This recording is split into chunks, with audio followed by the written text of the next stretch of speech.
Ladies and gentlemen, the President of the United States.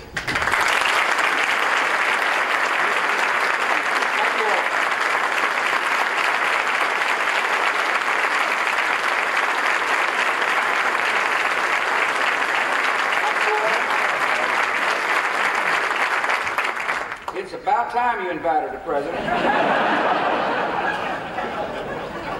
Thanks for having me. As you know, there was an important presidential election last year. There was a lot of debate, and the stakes were high. Fortunately, for all of us here, it came out the right way. Vernon Jordan was elected president. My only regret is Vernon didn't tell me this was lunch. I'm looking for some warm food. But it's good to be here. Thanks for inviting me. I appreciate all of you taking the lead in the economic vitality of this city. It's, as a part-time resident, I'm pulling for a good economy, job creation. Most of all, I appreciate the fact that you provide scholarships for graduate students. I think it's a noble cause to do that. It's impressive that you understand that we have a duty to pay back to society. And the idea of providing scholarships for graduate students who want to study economics and business is a good idea. And I hope you keep doing it. You know, one of the important things about America is that in a capitalist system, people who benefit from the system understand there's an obligation to put something back into the system. An obligation to help people in need, and I want to thank you for leading the way. I appreciate the board of directors having me here. I appreciate the D.C. government officials who are here. Now, I'm going to talk a little bit about the economy. My most important duty as regards the economy is to foster an economic environment that encourages entrepreneurship. Government does not create wealth. The role of government is to create an environment in which people can feel comfortable risking capital and realizing dreams. That's how I view my role. I took a step toward that. Took an important step last Monday when I nominated a distinguished economist named Ben Bernanke. Perhaps some of you know him. He's a decent man. He brings impeccable credentials and sound policy judgment and sound character to this vital post. And he will continue the superb leadership that Alan Greenspan has provided at the Fed.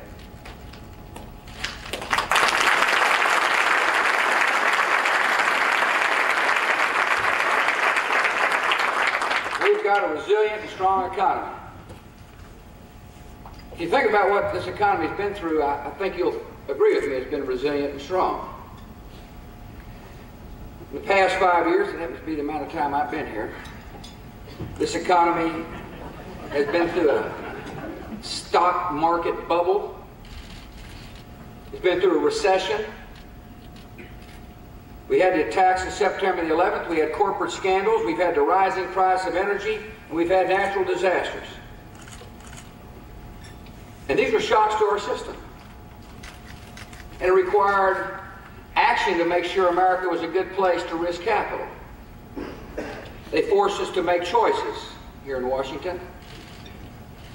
We could have tried to solve problems by raising taxes and dictating solutions from the nation's capital. That's not the route I decided to go. We gave Americans an opportunity to keep more of what they earn and let them decide the best way to save and spend and invest their money.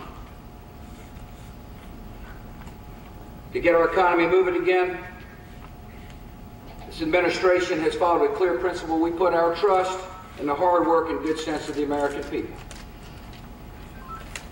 And so that's why we cut the taxes.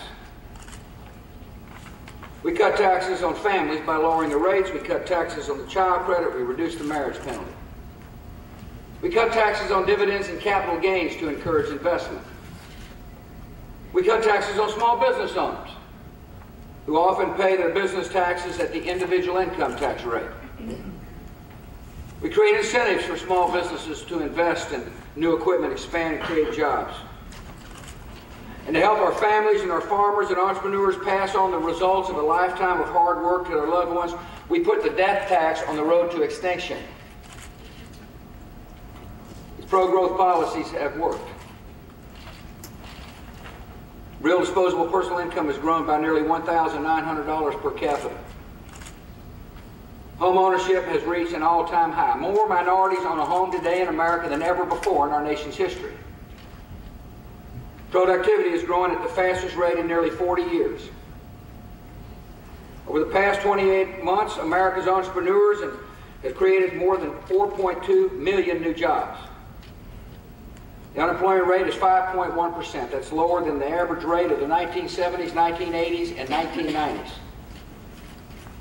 These policies have helped us achieve a growth rate of 3.6% over the past year, more than 3 times that of Europe and nearly twice that of Japan. The unemployment rate is roughly half of the unemployment rates in Germany and France. I might remind you, countries where workers and businesses face higher taxes, a lot of regulation, and big government. When people in these countries look for a place to invest their savings, by the way, they look right here to the United States of America. Our economic policies have helped create jobs, growth, and opportunity. Yet every day brings new and stiff competition for our nation's workers and businesses. In the coming decades, it's going to be a time of great opportunity if we make the right decisions, if government doesn't foul it up. So we're moving forward with an agenda to ensure that America's entrepreneurial heaven, a place where people can realize their dreams. The agenda starts with keeping taxes low and restraining the spending appetite of the federal government. Tax relief left more money in the pockets of the people, and that's been a vital part of the growth of our economy. Yet tax relief is set to expire in the years ahead. We need certainty in the tax code. We need to say to our risk takers, here's the way the tax code is going to look in the years ahead. Therefore, I think it's important that we make the tax relief permanent.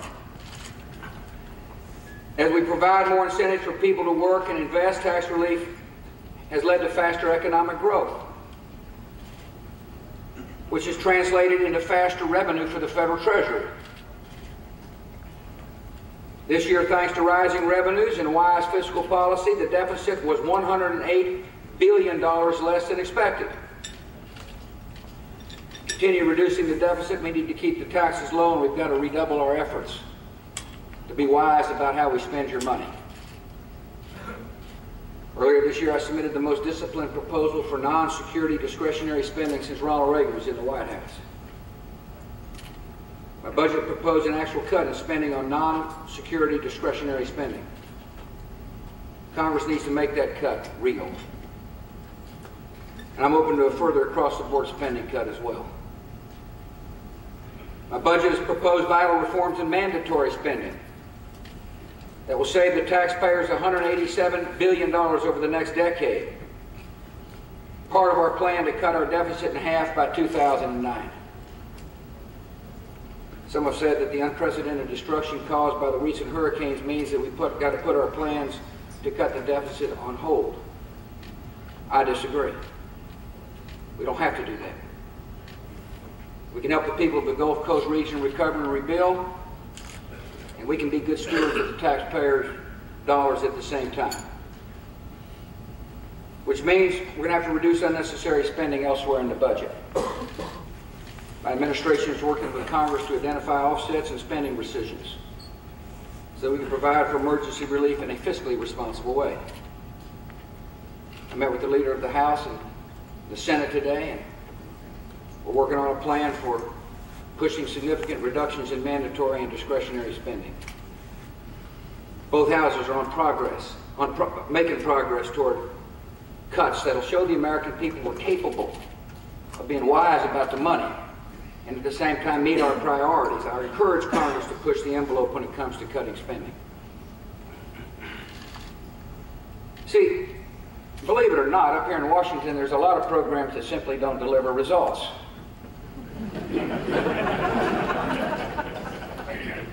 And if it doesn't deliver results, we ought to get rid of them. That'll help us meet our priorities. Winning the war on terror and helping the people down there in Katrina and making sure our kids get educated. As we keep taxes low and restrain spending, we also have got some other long-term challenges to the economy. This economy of ours, as I mentioned, has shown resilience because it's flexible and responsive. But there are three broad challenges we've got to confront. First is we all must be concerned about our growing dependence on foreign sources of energy. Our families and businesses are hurting because of higher gasoline prices. It's like a hidden tax on the American people. Gasoline prices strain the budgets of our families. They run up the cost on the small business owners. And the damage inflicted by Hurricanes Katrina and Rita pushed the prices even higher, disrupting oil and natural gas and gasoline production along the Gulf Coast. These natural disasters have highlighted a problem that Congress needs to pay attention to. The problem I've been talking about since I first came to Washington.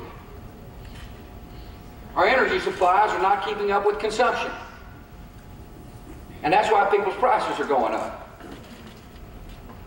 Now, I appreciate the work of Congress. I signed a good energy bill this summer. The bill makes an unprecedented commitment to energy conservation and efficiency by promoting new technologies and giving consumers incentives to use energy-saving products. And that was an important title of the energy bill, the conservation title. The bill helps America make cleaner and more productive use of our existing energy resources like coal and oil and natural gas. And for the sake of energy independence, I know that we can build safe and efficient nuclear power plants. And this country needs to get at it.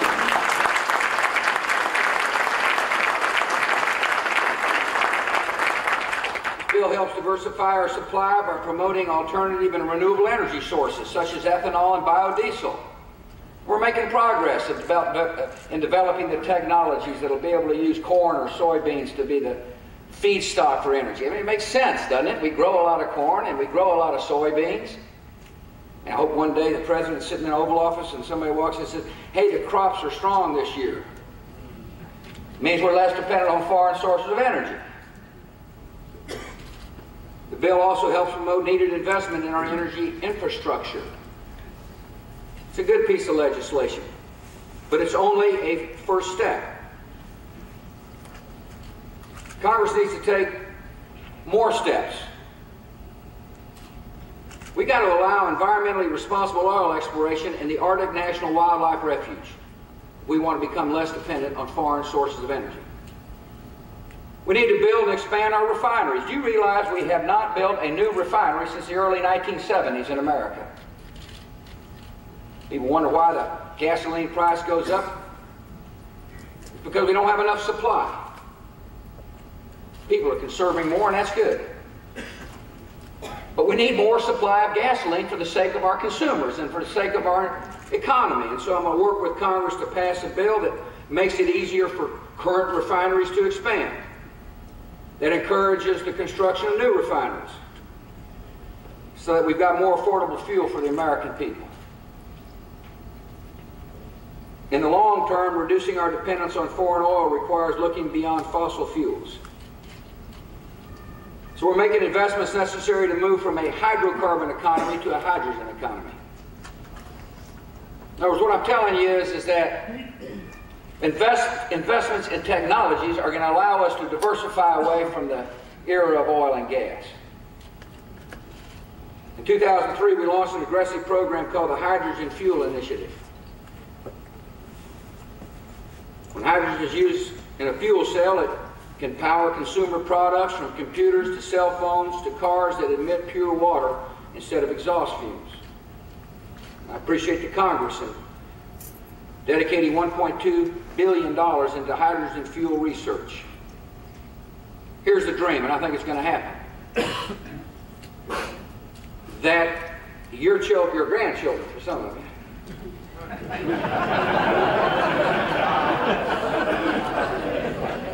children for the younger, will be able to take their driver's test in an automobile powered by hydrogen. Secondly, we've got to ensure that we have an education system that prepares a new generation of American workers to fill the jobs of the 21st century. And that starts with making sure we get it right at the elementary schools. I want to thank members of Congress for working with me on the No Child Left Behind Act. Let me tell you the philosophy behind that. I don't believe you can solve problems unless you measure. If you're running a business, it's hard to solve problems if you don't measure. And so inherent in the No Child Left Behind Act is the following philosophy: one, every child can learn. And we want to know if they are learning. You see, a system that doesn't hold people to account basically assumes certain children can't learn, and it's okay just to shuffle them through the school. That's unacceptable in America as far as I'm concerned. No Child Left Behind Act challenges what I've called the soft bigotry of low expectations by raising standards and raising accountability, and says to school districts, we'll get you money for particularly your Title I students, but you measure. You measure in the early grades to show us whether or not a child can read and write and add and subtract, and if not, do something about it, change. And we're beginning to see results. On this year's NAEP test, fourth grade reading scores were 6 points higher than in the year 2000. That's progress. Fourth grade math scores were the highest in the history of the test. Minority students made progress toward closing an achievement gap in America. A gap which, by the way, is unacceptable in this country. And there's more work to be done. I think we ought to extend the same high standards and accountability to our high schools, so that when somebody graduates from high school, the diploma means something. Most of the jobs in the 21st century will demand advanced training and technical expertise, as well as retraining over the course of a lifetime. That's why I'm such a strong believer in the community college system. We've got programs out of the Labor Department that simplifies the job training programs, that diversifies them, and that streamlines them from their inadequate bureaucracies. It's unbelievable what the strings attached to job training money here in Washington, D.C. So we're trying to eliminate those strings so the money goes to places that are actually providing a result. I've traveled this country and I've been to community colleges all over that are doing a fantastic job by giving people the skills for the jobs which actually exist. And so we're going to continue pursuing a strong job training program in institutions that work and that are capable, that have got curriculum that are flexible, and schools that are affordable, and people that are being trained for jobs which are actually existing. And finally, we've got to make sure more Americans can go to four-year colleges, and so we provided more assistance in the form of Pell Grants.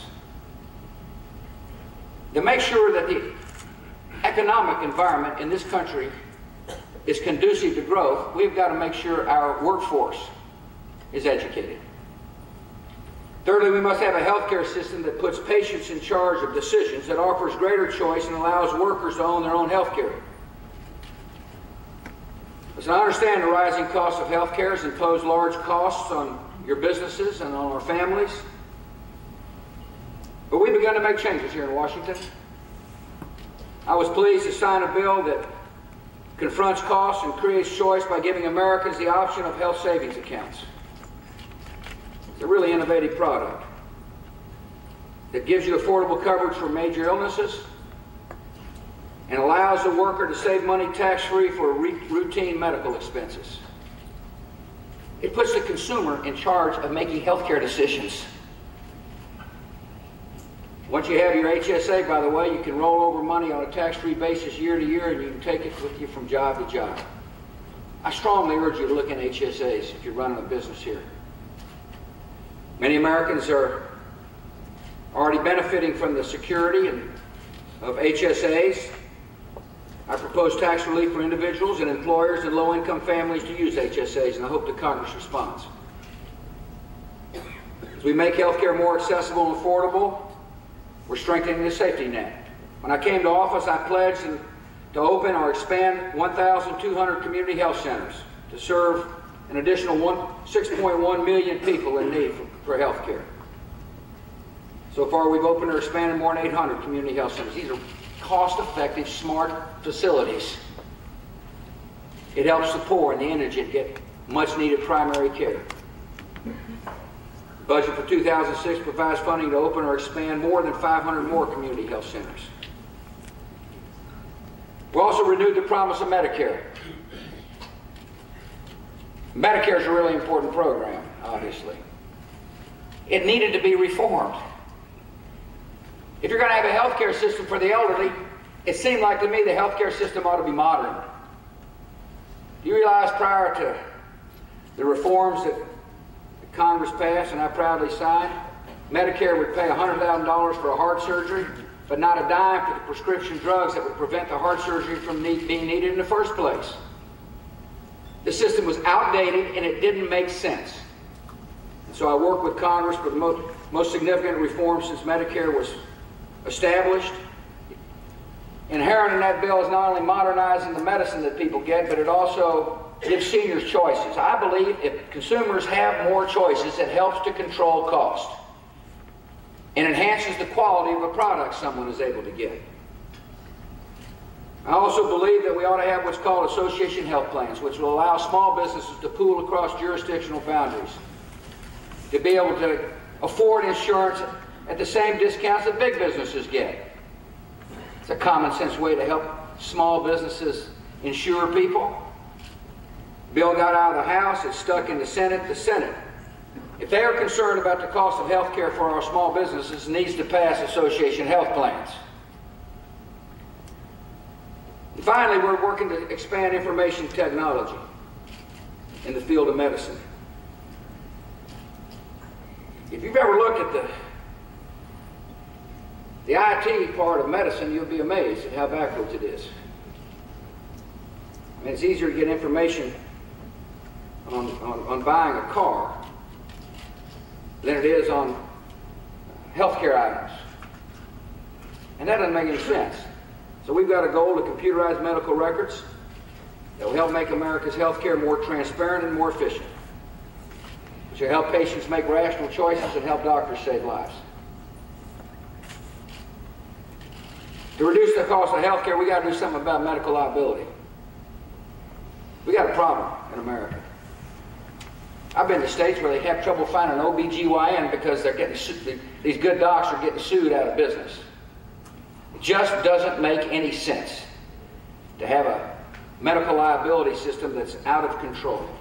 When I first came up here, these former governors will be pleased to hear, I thought that medical liability was mainly a state issue, until I realized that there's tremendous cost to the federal medicine. And after all, we're paying for Medicaid and Medicare and veterans benefits. And when the docs who are getting reimbursed by the federal government practice defensive medicine, it runs up the cost for the taxpayers. And when the premiums on their policies go up as a result of these junk lawsuits, it runs up the cost of the taxpayers.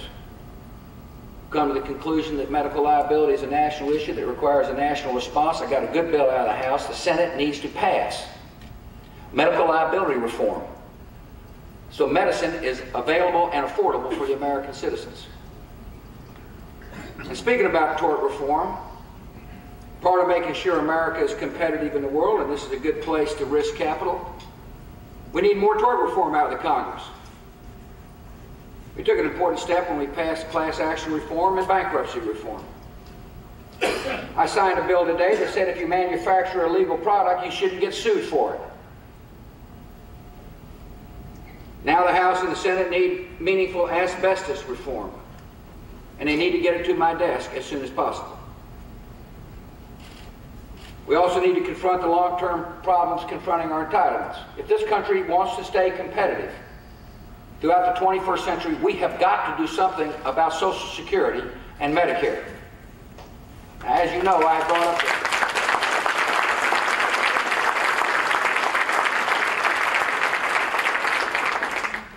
They told me not to talk about it when I first got up here. But I've been talking about it ever since I've been running for president and since I've been the president, because I believe the job of a president is to confront problems and not pass them on to future presidents and future Congresses.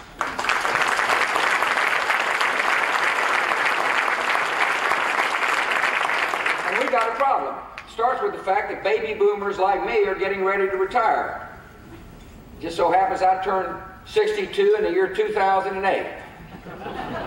It's quite convenient.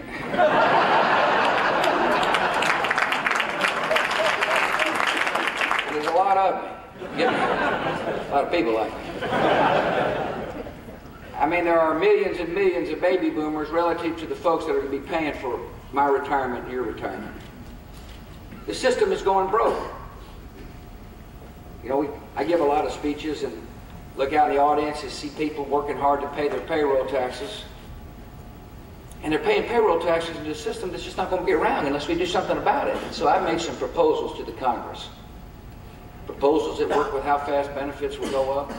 Proposals that said if you're a poor American, nothing's going to change for you. If you're a wealthier American, your benefits will grow but at a slower rate. We also have a fantastic opportunity as we strengthen and modernize Social Security to allow younger workers, if they so choose, to put apart some of their own money in a personal savings account so they can take advantage of the compound rate of interest, a personal savings account they get to call their own, asset base the government can't take away, an asset base that somebody can pass on to whomever he or she chooses. Part of our mission has got to be to encourage ownership in America. And one way to spread ownership throughout our society, in the neighborhoods where some may not own anything, is to allow them to save some of their own money, their choice, in a personal savings account as part of Social Security reform.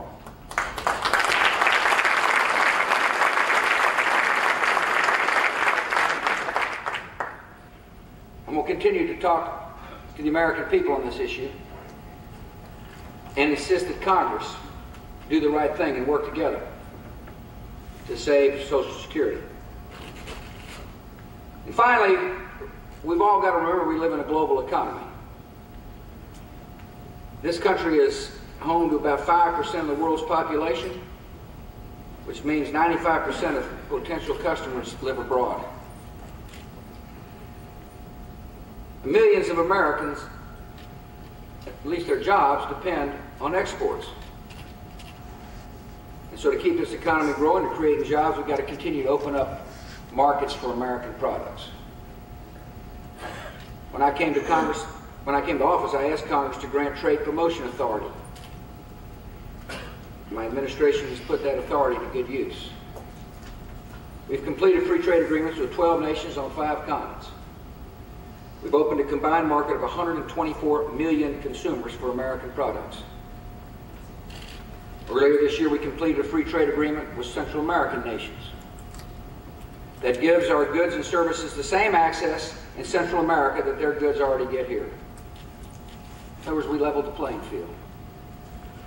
My attitude is that our producers and farmers and workers can compete with anybody, anytime, anywhere, so long as the playing field is level. To continue to open up new markets for goods and services and farm products, we have got to work for a free and fair global trading system. The United States has taken a leadership role in working toward a successful conclusion to the Doha trade negotiations at the World Trade Organization. Successful Doha round will reduce and then eliminate tariffs and other barriers on farm and industrial goods, will phase out unfair agricultural subsidies, and open up global markets for services and products and leave all nations better off. The Doha negotiations are now at a critical point. Recently, the United States has come forward with a bold proposal in the critical area of agriculture to re-energize the talks. Now other nations must come forward with similarly ambitious proposals. Together we have an historic opportunity to knock down trade barriers, create economic growth, and reduce poverty throughout the world. As presidents from John Kennedy to Ronald Reagan to Bill Clinton have recognized, trade is the most certain path to lasting prosperity for people not only here but around the world. So I'm going to continue to pursue trade agreements on a bilateral, regional, and global level to open up markets and to maintain our position as a strong economy in the world. It's important that people in Washington not use trade as a political issue. The objective is to have strong support from Republicans and independents and discerning Democrats like Vernon Jordan.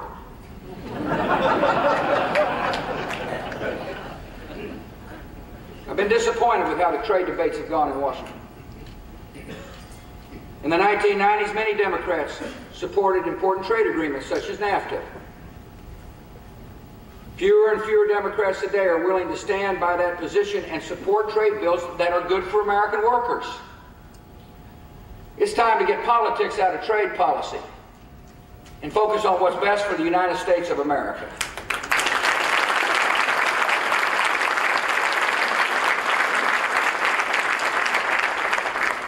I appreciate you giving me a chance to come by and visit with you about the economy.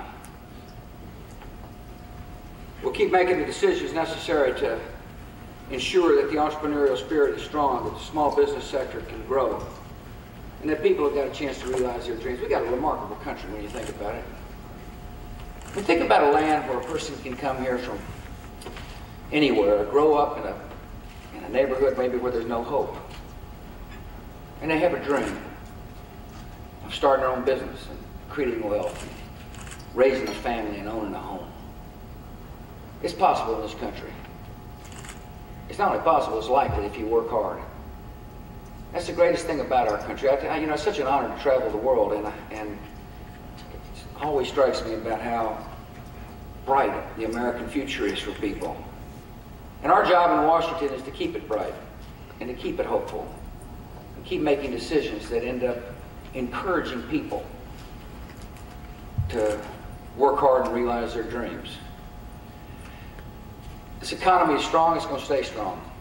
And I appreciate your working to keep it that way. Thanks for having me. Mr. President, I appreciate the invitation. May God bless you all.